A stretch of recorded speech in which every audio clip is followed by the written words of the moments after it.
Tools here, you guys will notice they're all specific to the wall system. This is our Ziggy Link tool. You guys will probably use it more just to pop tiles off. You can use a glazing bar.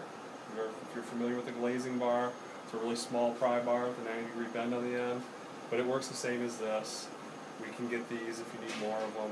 Just call me or Tim, whomever. We can probably get you some more. I'm gonna leave this whole set with you. Okay, but this also works links that slide up in between the frame rails on the frames themselves. If you were going to have to take one of those down, if you were going to take frames apart, I advise that you just call Ostrom & Crone and we'll figure it out. Have a certified installer come out and do it, because it's not something you're going to want to really get into, I don't think. I advise against it, but that's what this tool is for. This is what we call a pizza cutter, or it is a installation tool for the zippers that link the frames together that you really don't have to worry about unless you're taking frames down. So behind this zipper there's another zipper back there that holds the two frames together, so this frame and that frame behind, and holds them together. This is what you put in there and tap with a hammer or a mallet to lock that zipper together. It locks the frames together. Okay. This is a seismic wrench for our seismic base, which you have throughout this space. There's actually an aluminum track on the floor, and you can look at the documentation that they have in their in the folder to check on that.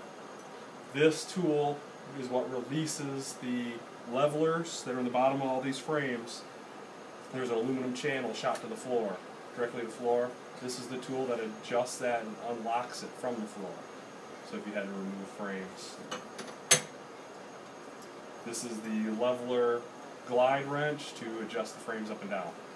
That's all it does. One side's thin profile, so the frames are so close to the floor that you need it, half the wrench to get down there, which is, I believe, what you have in most instances in here, is they're very tight to the floor. Okay. And then this is a hook.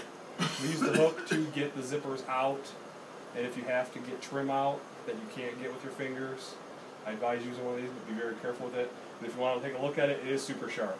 It is. And it will tear through your skin and your walls and your glass and everything else quickly. It is very sharp. He's got scratches. I had one go through my thumb last week when I was doing this, but yeah, don't accidentally put it in your pocket and sit down. You'll regret it. For the most part, these are the only two tools that you're going to need for everything that you're going to do to remove tiles. To remove tiles, this would be it. That and a screwdriver to take outlets apart. That's all you're going to do. How many sets of those will we have? I'm going to leave you one full set. And then I got one of these. If you want more of these, I can get you as many as you want. I mean, that's okay. Not a problem. You leave that one too?